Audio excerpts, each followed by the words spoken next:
दोस्तों आज की इस वीडियो में हम लोग डिस्कस करने वाले हैं एमटीएस 2024 में जो 1 अक्टूबर का सेकंड शिफ्ट का जो क्वेश्चन पेपर है उसको हम लोग इसमें वीडियो में डिस्कस करने वाले हैं।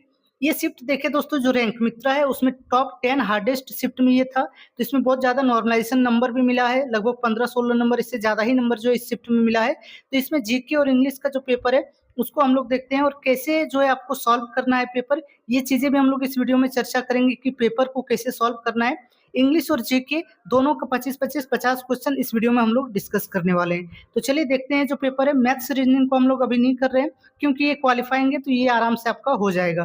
तो दोस्तों अगर वीडियो पसंद आएगा तो वीडियो को लाइक और शेयर भी कीजिएगा ताकि मुझे भी मोटिवेशन मिले और मैं आगे भी और जो शिफ्ट है सारे शिफ्ट का मैं आपको जो है क्वेश्चन आंसर करा सकूं। तो आप लोग जो है वीडियो को लाइक और शेयर भी जरूर कीजिएगा।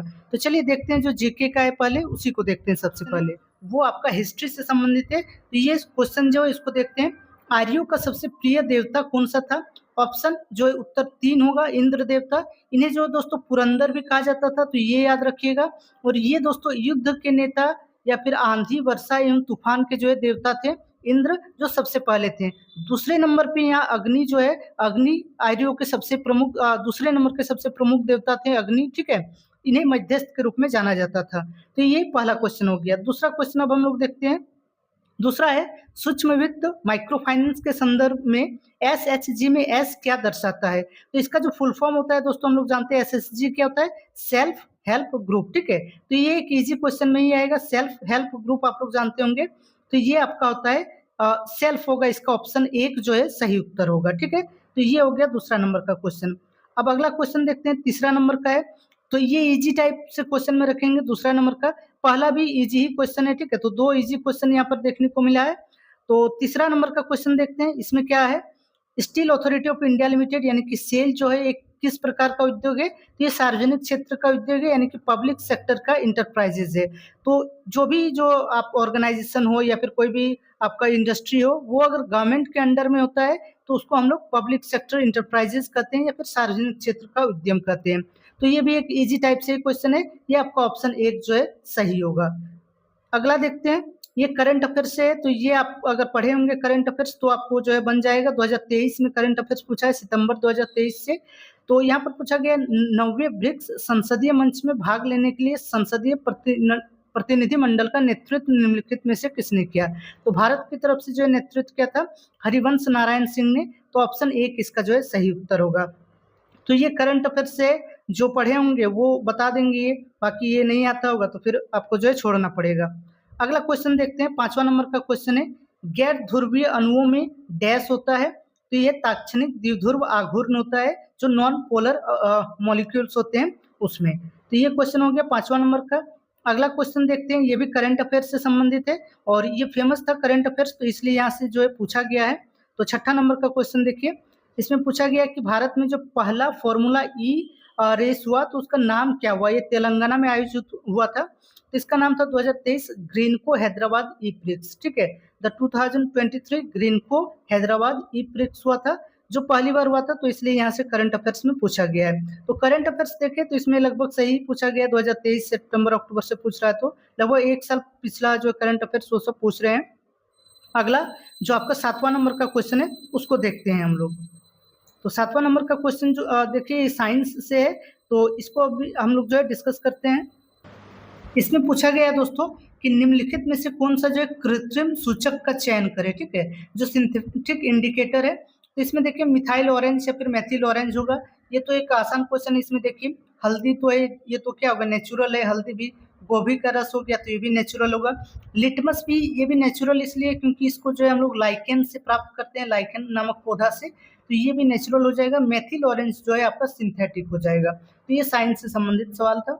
8वां नंबर पे ये फिर देखिए करंट अफेयर से तीसरा क्वेश्चन है। 2023 में भारत में इंटर कॉन्टिनेंटल कप प्रतियोगिता का कौन सा संस्करण खेला गया? तो ये थोड़ा सा हार्ड टाइप से ही है। तो ये तीसरा जो है था जो आपका संस्करण था, तो इसका ऑप्शन जो है 3 सही उत्तर होगा। तीसरा संस्करण था ये। अगला देखिए सबसे इजीएस्ट क्वेश्चन है इसमें इस शिफ्ट का, ताजमहल का निर्माण निम्नलिखित में से किसने करवाया था? तो शाहजहां होगा। ये तो एकदम मतलब इसमें कुछ बताने का है नहीं, आपका जो है कोई बच्चा भी ये क्वेश्चन बता देगा, कर लेगा, ठीक है। तो ये एक इजी क्वेश्चन में आ गया। अगला देखिए 10वां नंबर का क्वेश्चन, ये पॉलिटी से संबंधित है। क्वेश्चन है कि भारतीय संविधान के अनुच्छेद 51A के अनुसार मौलिक कर्तव्य एच डैश मानववाद और ज्ञानार्जन तथा सुधार की भावना को विकसित करना है। तो इसमें जो है आपका ऑप्शन 2 इसका जो है सही उत्तर होगा। तो दोस्तों देखिए यहाँ पर क्या है कि ये जो टॉपिक है, आप इंडियन कॉन्स्टिट्यूशन पढ़ रहे हैं, पॉलिटी पढ़ रहे हैं, तो मौलिक कर्तव्य, इससे एक न एक क्वेश्चन जो है आना ही है। हर शिफ्ट में क्वेश्चन लगभग रहता है, तो इस टॉपिक को एकदम अच्छे से तैयार कीजिएगा। इसमें ऑप्शन 2 वैज्ञानिक दृष्टिकोण होगा। तो यहाँ पर देखिए अब क्या है कि मौलिक कर्तव्य से क्वेश्चन छूट गया है, तो आप क्या कर रहे हैं कि पूरा जो 11 मौलिक कर्तव्य है उसके बीच से भी क्वेश्चन उठा के दे रहे हैं। तो पूरा 11 जो मौलिक कर्तव्य है वो आपको याद रहना चाहिए, ये आपका जो है बता रहा है, ठीक है। तो आपको पूरा जो 11 मौलिक कर्तव्य क्या-क्या है उसको पूरा एकदम याद कर लीजिए। बाकी मौलिक कर्तव्य के बारे में हम लोग जानते हैं, जो 51A अनुच्छेद में है और भाग 4A में है, जो कि 42वें संविधान संशोधन द्वारा संविधान में जोड़ा गया था 1976 को, और स्वर्ण सिंह समिति की सिफारिश पर जो है इसे जोड़ा गया था संविधान में। तो ये 10 नंबर का क्वेश्चन हो गया। 11 नंबर का क्वेश्चन ये देखिए डांस से आ गया, ठीक है। एक क्वेश्चन डांस से रहता ही है। तो इसमें पूछा गया प्रसिद्ध कलाकार सितारा देवी, रोहिणी भाटे, पंडित मुन्नालाल शुक्ला, कुमुदिनी लखिया और उमा शर्मा कौन सी शास्त्रीय नृत्य शैली प्रस्तुत की जाती है इनके द्वारा? तो कथक होगा, ठीक है। यूपी से संबंधित ये डांस है। ये देखेंगे जो पहला सेट हम लोग कर रहे थे 1 अक्टूबर का पहला शिफ्ट, उसमें भी कथक डांस से एक जो है क्वेश्चन पूछा गया था। इसमें और भी कुछ-कुछ नाम आप लोग याद रख सकते हैं, जैसे ठाकुर प्रसाद हो गया, कालका प्रसाद हो गया, अच्छन महाराज, लच्छू महाराज, ठीक है, अच्छन महाराज, लच्छू महाराज, शंभू महाराज। तो ये कथक डांस से संबंधित है। तो ये इतने सारे नाम हैं। फेमस इसमें देखिएगा सितारा देवी बहुत ज़्यादा फेमस है। तो ये सब नाम दोस्तों आप याद रखिएगा, ठीक है। ये सब नाम अब अकेले कहीं से भी पूछ सकता है। तो ये तो क्वेश्चन आता ही है। आपका नाम से रिलेटेड कोई भी डांस में जो है भरतनाट्यम हो या फिर कथक हो, उससे संबंधित जो आर्टिस्ट हैं, कलाकार हैं, उनसे संबंधित जो है क्वेश्चन पूछा ही जाता है। अगला 12 नंबर का क्वेश्चन है, कंवल वन्यजीव अभ्यारण्य किस राज्य में स्थित है? तो ऑप्शन 2 तेलंगाना इसका सही उत्तर होगा। नेशनल पार्क या फिर जो वाइल्ड लाइफ सेंचुरी है, वो सारे क्वेश्चन इससे भी पूछा जाता है। तो ये सब आपको याद कर लेना है, जो भी नेशनल पार्क है या फिर वाइल्ड लाइफ सेंचुरी है, तो ये सब जो है क्वेश्चन पूछा जाता है। अगला फिर से एक करंट अफेयर से चौथा क्वेश्चन देखिए करंट अफेयर से इस शिफ्ट में। तो इसलिए करंट अफेयर्स में बहुत कम पढ़ते हैं और बहुत ज़्यादा मतलब पुराना पूछ रहा है, तो इसलिए ये पेपर थोड़ा-सा हार्ड भी बन गया था। तो देखिए महाराष्ट्र सरकार ने नांदेड़ में 38 मरीजों की मौत के बाद अपनी चिकित्सा प्रणाली में सुधार के लिए किस स्कीम का जो है योजना बनाई है? तो विज़न 2035 इसका जो है सही उत्तर होगा। अगला देखते हैं, अगला क्वेश्चन जो 14 नंबर का क्वेश्चन है, राष्ट्रीय बहुआयामी गरीबी सूचकांक 2021 के अनुसार किस केंद्र शासित प्रदेशों में गरीबों का अनुपात सबसे कम है? तो ऑप्शन जो 3 सही उत्तर होगा इसका पुदुचेरी, ठीक है। अगला क्वेश्चन देखते हैं। तो हम लोग जो है ये क्वेश्चन ये सब दोस्तों जल्दी-जल्दी कर रहे हैं ताकि आपको पता चल जाए, बस आप देख लीजिए, ठीक है, आपका कितना नॉलेज है और क्या है। तो ये अगर फिर से पूछा जाए, रिपीट होगा क्वेश्चन, तो आपको जो है फ़ायदा हो जाएगा। अगला है जवाहरलाल नेहरू की अध्यक्षता में अखिल बंगाल छात्र सम्मेलन कब आयोजित हुआ? 1928, ऑप्शन 2 इसका जो है सही उत्तर होगा। अगला क्वेश्चन देखिए, ये भी मॉडरेट टू इजी टाइप से हम लोग क्वेश्चन देखेंगे। ये सब थोड़ा-सा मतलब मॉडरेट ही मानेंगे, पूरा इजी तो नहीं बोलेंगे, ठीक है। अगला प्रश्न है, किन शताब्दियों के दौरान कई बौद्ध तीर्थयात्रियों और विद्वानों ने ऐतिहासिक सिल्क रूट पर चीन की यात्रा की? तो ये पहली, दूसरी और तीसरी शताब्दी ईस्वी के टाइम में जो है बौद्ध जो भिक्षु थे या फिर जो विद्वान थे, वो सिल्क रूट का जो है प्रयोग करते थे उस टाइम में। अगला क्वेश्चन फिर से देखिए हिस्ट्री से। तो हिस्ट्री से 3-4 क्वेश्चन जो है पूछा गया है इस शिफ्ट में, और करंट अफेयर्स, ये दोनों जो है इसमें ज़्यादा मतलब वेटेज दिया गया है। तो यहाँ पर देखिए हिस्ट्री में ये क्वेश्चन देखिए, आपको यहाँ पर ये ध्यान रखना पूछा गया है कि हड़प्पा नगर नियोजन के संबंध में निम्नलिखित में से कौन-सा कथन असत्य है? तो ये दोस्तों आप लोग कीजिएगा, जब भी क्वेश्चन पढ़िएगा तो क्वेश्चन को अच्छे से पढ़ना है, क्या पूछा गया है, असत्य कौन-सा है? तो पहला है हड़प्पा सभ्यता में प्रत्येक नगर में एक गढ़ होता था। तो ये सही स्टेटमेंट है, ये असत्य नहीं है। दूसरा है हड़प्पा सभ्यता में प्रत्येक नगर में एक मंदिर होता था। तो हड़प्पा सभ्यता में मंदिर का कोई भी जो है साक्ष्य प्राप्त नहीं हुआ, मंदिर जैसी संरचना कुछ भी नहीं मिली है। थोड़ा बहुत अभी-अभी मतलब खोज हो रहा है, बट मंदिर जैसा ऐसे प्रत्येक नगर में कोई मंदिर नहीं होता था। तो ये तो ऑप्शन 2 जो है यही आपका देखिए कि इनकरेक्ट स्टेटमेंट है। तो इसमें देखिए ऑप्शंस में से हम लोग छाँट सकते हैं। जो आपका ऑप्शन है वो देखिए, ये यहाँ पर असत्य पूछा गया, तो ये ऑप्शन होगा नहीं क्योंकि इसमें 2 नहीं, ये भी नहीं होगा। ये दोनों में से फिर आपको जो है चुनना था। देखिए जो 3 नंबर पे स्टेटमेंट है, हड़प्पा सभ्यता में हर इमारत बलुआ पत्थर से बनी होती थी। तो ये भी एक रॉन्ग स्टेटमेंट है। क्योंकि जो हड़प्पा सभ्यता में जो मकानें बनी हैं, जो इमारतें हैं, वो ईंटों का प्रयोग किया गया है, ईंटों का के द्वारा बनाया गया है। तो आपका जो है ऑप्शन 4, 2 और 3 जो है ये दोनों रॉन्ग स्टेटमेंट है, तो ये आपका सही हो गया ऑप्शन 4। अगला देखिए, ये भी थोड़ा-सा कांसेप्ट आपको लगाना था। नदी विभाजन जब प्रक्रिया हो रही है तो इससे पर्यावरण के मूल्यवान स्थलाकृतियाँ बना सकती है, जो वनस्पति के विकास में सहायता करती है। तो ऐसी स्थलाकृति का एक उदाहरण है डेल्टा क्षेत्र जो होता है दोस्तों, जो नदियों के द्वारा डेल्टा बनाया जाता है वो वनस्पति के विकास की दृष्टि से या पर्यावरण की दृष्टि से बहुत इंपॉर्टेंट होता है। जब भी कोई नदी जो है जहाँ पर भी स्लो होकर चलती है या फिर जब समुद्र में मिलने की होती है या फिर कोई दूसरे नदी में जाकर मिलेगी तो उससे डेल्टा बनता है और ये बहुत ही उपजाऊ क्षेत्र होता है। जलोढ़ मिट्टी का निर्माण भी जो है ये डेल्टा से ही होता है। तो ये बहुत ही उपजाऊ मिट्टी होता है जो कोई भी वनस्पति के विकास के लिए सबसे ज़्यादा इम्पोर्टेंट होता है। तो ये एक ईजी क्वेश्चन में ही हम लोग रखेंगे इसको। अगला देखिए, ये पॉलिटी से दूसरा क्वेश्चन है। एक हम लोग मौलिक कर्तव्य से संबंधित देखे थे और ये देखिए राष्ट्रपति से जो है क्वेश्चन पूछा गया, तो ये भी इम्पोर्टेंट है। तो राष्ट्रपति के पद की योग्यताओं से संबंधित अनुच्छेद पूछा गया है, तो कौन सा है? अनुच्छेद 58। क्या-क्या योग्यताएं हैं आप लोग जानते होंगे। सबसे पहले तो इंडिया का सिटीजन होना चाहिए, भारत का नागरिक होना चाहिए।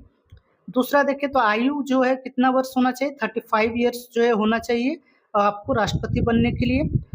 इसके साथ-साथ क्या है कि लोकसभा का सदस्य बनने का जो है योग्यता होनी चाहिए और एक है इसमें देखिएगा कि लाभ का पद धारण नहीं करना होना चाहिए, ठीक है? लाभ का पद मतलब होता है दोस्तों कि आपका जो कोई भी किसी भी गवर्नमेंट ऑर्गेनाइजेशन में जो है कोई हेड नहीं होना चाहिए या फिर कोई कंपनी का मालिक, ये सब नहीं होना चाहिए। तो ये आपका जो है हो गया आपका 19वां नंबर का। इसमें अगर दोस्तों अगर देखें अनुच्छेद 60 जो है इसको भी देख ले तो ये क्या है? राष्ट्रपति की शपथ से संबंधित है। अनुच्छेद 56 में क्या है? इसको भी अगर हम लोग देखें तो अनुच्छेद 56 भी इसमें क्या है? कार्यकाल से संबंधित है। अनुच्छेद 56 क्या है? राष्ट्रपति के कार्यकाल से जो 5 वर्ष का होता है, तो कार्यकाल हो गया आपका अनुच्छेद 56 में। 50 तो नीति निर्देशक तत्व डीपीएसपी से संबंधित है, तो ये आपका इससे रिलेटेड नहीं है। तो आपका जो है अनुच्छेद 52 से लेकर जो भी आपका राष्ट्रपति से संबंधित है, आपको सारी याद रखनी है। राष्ट्रपति से संबंधित अनुच्छेद ये क्वेश्चन पूछा ही जाता है, ठीक है? तो ये आपको याद रखना है। 62 तक है, 63 से फिर उपराष्ट्रपति का आ जाता है। अगला 20वां नंबर का क्वेश्चन ये डांस से ही संबंधित है, मणिपुरी डांस से। तो 2014 में किसी सांस्कृतिक सद्भाव के लिए टैगोर पुरस्कार मिला था और मणिपुरी शैली से संबंधित थे। तो ये राजकुमार सिंहजीत सिंह होगा इसका सही उत्तर। इसमें गुरु विपिन सिंह भी, ये भी मणिपुरी डांस से संबंधित है, तो ये आप नाम जो है यहाँ पर याद रखिएगा। अगला क्वेश्चन देखते हैं, 21वां नंबर का क्वेश्चन को देखते हैं। डैश ऐसे अग्रणी थे जिन्होंने शास्त्रीय राग वादन के लिए हवाईयन स्लाइडर गिटार में बदलाव किया था। तो इसका जो सही उत्तर है बृजभूषण काबरा, ऑप्शन 2 इसका जो है सही उत्तर होगा। अगला है 22 नंबर का क्वेश्चन, भोगाली बिहू त्योहार किस राज्य में मनाया जाता है? तो ये भी एक इजी टाइप से क्वेश्चन है। बिहू मतलब असम, ये तो आपको एकदम याद होना चाहिए, ठीक है? ये हो गया इजी क्वेश्चन। दूसरा है जैसे बुक एंड ऑथर से भी एक क्वेश्चन यहाँ पर पूछा गया है, वो तो ये कौन सा बुक है? The substance and the shadow and autobiography. तो ये किसका है? दिलीप कुमार का है। तो जो भी एक्टर्स हैं, ठीक है, एक्टर्स हो गया या फिर क्रिकेटर है, तो इनका जो ऑटोबायोग्राफी है या फिर कुछ भी बुक उनके द्वारा लिखा गया, तो ये तो फेमस, इससे क्वेश्चन आता ही है। तो ये सब जरूर आप लोग जो है पढ़ लीजिएगा। अगला देखिए 24 नंबर का, ये भी सेकंड लग रहा है मुझे, साइंस से संबंधित सवाल है। आपका हो गया साइंस से। तो इसमें प्रोटीन जो है, प्रोटीन कौन सा है? ट्रिप्सिन प्रोटीन होता है। कार्बोहाइड्रेट में एमिलेज हो जाएगा और वसा जो है लाइपेज, लाइपेज वसा हो गया। तो ये मिलान करने से संबंधित क्वेश्चन था। अगला 25वां जो लास्ट क्वेश्चन है, रामोसी विद्रोह किस मतलब वर्तमान राज्य में हुआ था? ये किसानों के एक विद्रोह था, 1824 में हुआ और ये महाराष्ट्र में हुआ था। तो ये टोटल हमने 25 क्वेश्चन जो है डिस्कस कर लिया जीएस का।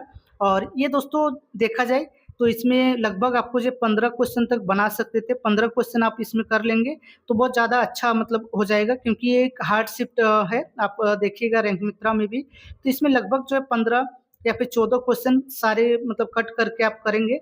आपको ट्राई तो लगभग जो है 25 में से 22-23 लगभग ट्राई कीजिए और 15 से 14 क्वेश्चन आपका जो है काट छूट के मतलब सही होना चाहिए। तो ये आपका जो है जीएस का पेपर हम लोगों ने डिस्कस कर लिया। दोस्तों हम लोग इंग्लिश का जो सेक्शन है उसको डिस्कस करते हैं। इसमें 25 क्वेश्चन है तो इसको पूरा हम लोग जो है डिस्कस करते हैं। तो देखते हैं सबसे पहला क्वेश्चन, ये जो है आपका एरर जो है, एरर फाइंडिंग है। तो पहला क्वेश्चन क्या है? Ritika angrily spoke to Kartik after the meeting. तो इसमें क्या होगा, इसका जो ऑप्शन डी देखिए 3 नंबर का है ऑप्शन डी, यानी कि इसमें कोई भी एरर नहीं है, ठीक है। तो ये आप देख लीजिए, ऐसा भी क्वेश्चन होता है जहाँ एरर नहीं भी होता है, तो ये भी आपको देखना है। तो यहाँ पर जो होगा कोई एरर नहीं है इसमें। दूसरा नंबर का क्वेश्चन है, the loud thunder dash the children making them cry. तो क्या होगा, जो लाउड थंडर बच्चों को डरा दिया, फ्राइटेंड होगा, ठीक है, फ्राइटेंड होगा, V3 तो लगेगा ही। तो फ्राइट मतलब होता है डराना, और इसके लिए बच्चों जो है रोने लगे, तो ये आपको जो है देखना होता है, ठीक है। तो ये ऑप्शन आपका जो है 2 सही होगा, 2 नंबर का क्वेश्चन हो गया। तीसरा है, my grand parents live in a beautiful house dash the country side, in the country side होगा, ठीक है। तो प्रीपोजिशन आपको पढ़ना होता है कहाँ क्या लगता है, तो इन यहाँ पर आएगा, तो ऑप्शन जो है 1 इसका सही उत्तर होगा। अगला देखते हैं प्रश्न, चौथा नंबर का प्रश्न है, ये आपका जो है इडम से उसका जो है मीनिंग आपको बताना, व्हेन पिग्स फ्लाई। तो इसका क्या होगा, something that will never happen. तो इसका जो है लिटरली मीनिंग भी देखिए कि पिग फ्लाई मतलब क्या होगा, क्या सुअर फ्लाई कर सकते हैं, तो ऐसा कभी नहीं हो सकता है, that's something that will never happen. तो ये आपका जो है ऑप्शन 2 इसका सही उत्तर हो गया। अगला देखते हैं 5वां नंबर का, इसमें करेक्ट स्पेलिंग पूछा गया है कि क्या करेक्ट स्पेलिंग होगा। तो राहुल्स पर्सनैलिटी इज कंप्लीमेंटेड, तो कंप्लीमेंटेड नहीं होता है, कंप्लीमेंटेड होता है, तो ऑप्शन 3 ये जो है सही होगा। तो ये याद रखिएगा, कोई भी एग्जाम में जो इस तरीके से पूछा जा सकता है, कंप्लीमेंटेड होता है, ठीक है। ये हो गया। अगला क्वेश्चन देखिए, यहाँ पर जो है आपको अल्टरनेटिव डिग्री के लिए यहाँ पर पूछा गया है। तो देखिए, द चिल्ड्रन वर मेरी देन यूजुअल ऑन संडे। तो यहाँ पर देन जब लगा है तो क्या होता है कि आपका सेकंड फॉर्म जो होता है वो लगता है मेरियर, ये तो सुपरलेटिव नहीं लगेगा, देन जहाँ पर लग गया तो सेकंड फॉर्म लगेगा, तो मेरियर इसका जो है सही उत्तर होगा। अगला प्रश्न देखते हैं हम लोग 7वां नंबर का, सिलेक्ट द एप्रोप्रिएट सिनोनिम्स, ठीक है। सिनोनिम्स पूछ रहा है, ब्लंट का क्या होता है, इनसेंसिटिव, ब्लंट का क्या होगा, इनसेंसिटिव। तो ये एक आपको जो है सिनोनिम्स यहाँ पर मिल गया, इसको आपको याद रखना है। अगला देखिए, जो इनकरेक्टली स्पेल्ड वर्ड है उसको आपको ढूंढना है, तो ये क्या होगा, इसको देखते हैं हम लोग। जो इनकरेक्टली वर्ड है, तो यहाँ पर देखिए डिवास्टेटिंग जो स्पेलिंग है वो यहाँ पर डबल एस नहीं होगा, ठीक है। ये जो यहाँ पर डबल एस है वो डबल एस नहीं, सिंगल एस होगा, डिवास्टेटिंग। तो ये सब देखिए दोस्तों, ये सब आप रीडिंग करेंगे तो भी आपको पता चलेगा, ठीक है। ऐसा नहीं कि आप बुक से ही पढ़ेंगे, ये क्वेश्चन आपने पढ़ा होगा, डिवास्टेटिंग का स्पेलिंग आपने जो है देखा होगा, तभी जो है आप बना पाएंगे। ऐसा अगर आप रीडिंग न्यूज़पेपर कीजिएगा तो आपको अंदाजा हो जाएगा कि कहाँ पर क्या गलत है, ठीक है। तो इसमें देखिए जो ऑप्शन है उसमें भी ट्रेल, तो इसमें तो कोई गलती है नहीं, ये भी कोई गलती नहीं है, तो वो आपका जो ऑप्शन 3 यहाँ पर गलती होगा। बाकी जो इनकरेक्टली स्पेल्ड वर्ड ये सब का भी जो बुक में तो आता ही है, अपनी तो सिंह मैम का बुक है तो उसमें भी मिल ही जाएगा, तो वो भी देख लीजिएगा। अगला 9th नंबर का क्वेश्चन देखते हैं, इसको सुपरलेटिव डिग्री में बनाने के लिए बोला गया है। तो इसमें क्या है कि mountain, no other mountain in the world is as high as the mount Everest. तो ये तो कंपैरिजन हो रहा है अदर से, बट इसको सुपरलेटिव डिग्री में, तो ये देखिए mount Everest is the highest mountain in the world. Superlative में तो द हाईएस्ट डायरेक्ट लगेगा। तो ये तो एक इजी क्वेश्चन के रूप में इसको हम लोग देखेंगे। अगला 10वां नंबर का क्वेश्चन है, प्रीपोजिशन के बारे में बोल रहा है कि किसमें जो एप्रोप्रिएट प्रीपोजिशन का यूज हुआ है। तो क्वेश्चन को देखिए, ऑप्शंस पूरा पढ़िएगा। Ritu slept all through the history class, यानी कि रितु जो है पूरा हिस्ट्री क्लास के दौरान सोई रही, ठीक है। तो ये आपको थ्रू लगेगा, ऑल थ्रू। आप पूरा क्वेश्चन को देखिए पढ़िएगा, Ritu slept all into the history class, into तो ये तो लगता नहीं है, तो प्रीपोजिशन आप जो है पढ़िएगा तो आपको पता चलेगा। क्वेश्चन को देखिए, अगर प्रीपोजिशन नहीं भी पता है कि कौन सा यूज होगा, आप पूरा सेंटेंस को पढ़िएगा ना, तो भी आपको दिमाग में आएगा कि अच्छा ये सेंटेंस सही लग रहा है, तो ये जो है सही होगा, ठीक है। तो ये सब आप जब रीडिंग करते हैं, बार बार पढ़े हुए रहते हैं, तो आपको पता चल जाता है कि कहाँ पर गलती है, कहाँ पर नहीं है। अगला देखिए, ये फ्यूचर टेंस में बनाने के लिए बोल रहा है, जो स्टेटमेंट है फ्यूचर टेंस में आपको लिखना है। मतलब कौन सा फ्यूचर टेंस में है, तो from the next Friday the team of 3 members will be checking the animal. तो विल भी जहाँ लगता है तो फ्यूचर टेंस में हम विल का प्रयोग करते हैं, बाकी किसी में विल का प्रयोग है नहीं। तो ये ऑप्शन 3 जो है आराम से सही हो जाएगा। ऑप्शन 3 इसका 11 नंबर का क्वेश्चन। 12 नंबर का क्वेश्चन भी देखिए, यहाँ पर जो है आपको इम्प्रूवमेंट करना है सेंटेंस में। तो इसमें क्या होगा, देखते हैं इसको। Placing a huge magnet atop the temple pose to being the biggest hurdle for the masons. To के बाद यहाँ पर याद रखिएगा V1 ही लगता है, तो टू बी लगेगा, BING, बिंग यहाँ पर नहीं लगेगा, ठीक है। तो टू बी हो जाएगा। तो इसमें ऑप्शंस में देखिए कहीं भी टू बी नहीं दिया है, तो ये आपका जो ऑप्शन 1 होगा पोस्ट टू बी, बाकी ऑप्शन में कहीं पर भी टू बी नहीं है, तो ये आपका जो है सही उत्तर ऑप्शन 1 हो जाएगा। तो इस तरीके से आपको जो है ऑप्शंस देखकर छाँटकर आपको जो है बनाना है, ठीक है? ये अप्रोच आप लोग रखिएगा तो ज़्यादा से ज़्यादा क्वेश्चन सही होने का चांसेस रहेगा।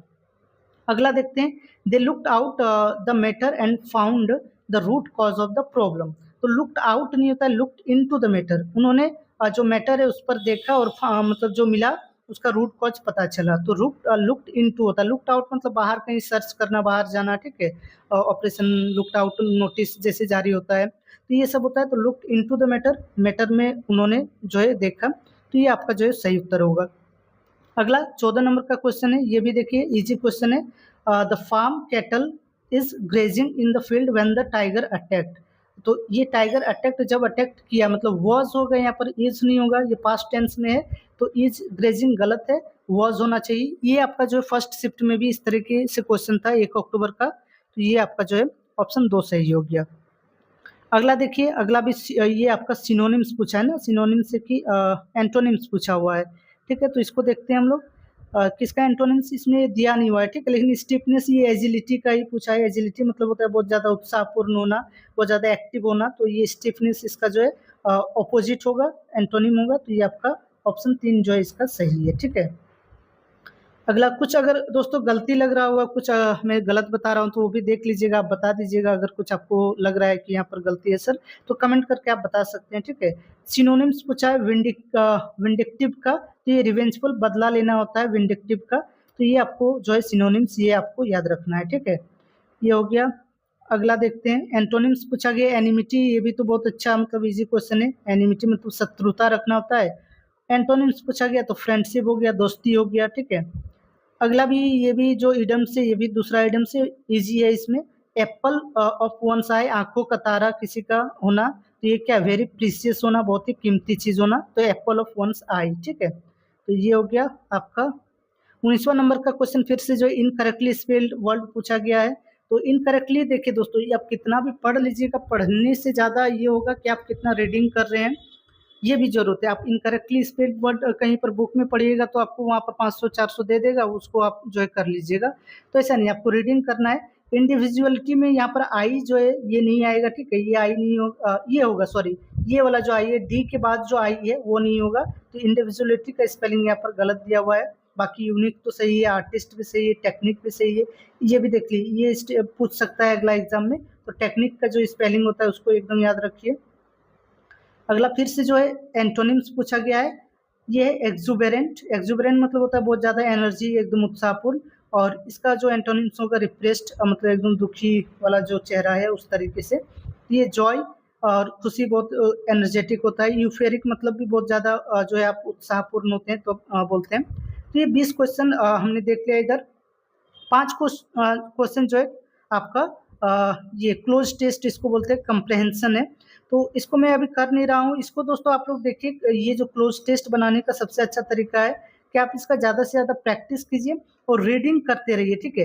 रीडिंग, क्योंकि ये देखिए पूरा जो है ये एक पैसेज टाइप से उसको बीच में जो है भरना है, तो ये आप थोड़ा बहुत रूल्स और एंटोनिम सिनोनिम्स ये सब भी होता है, बट ज़्यादा आपका है कि आप चीज़ों को कितना जो है रिलेट कर पा रहे हैं, ठीक है? पूरा आप सेंटेंस को पढ़िएगा, पूरा जब रिलेट कर पाइएगा तो आपको वर्ड अपने आप आए कि यहाँ पर ये वाला वर्ड यूज़ होगा। तो ये इस तरीके से आपको करना है।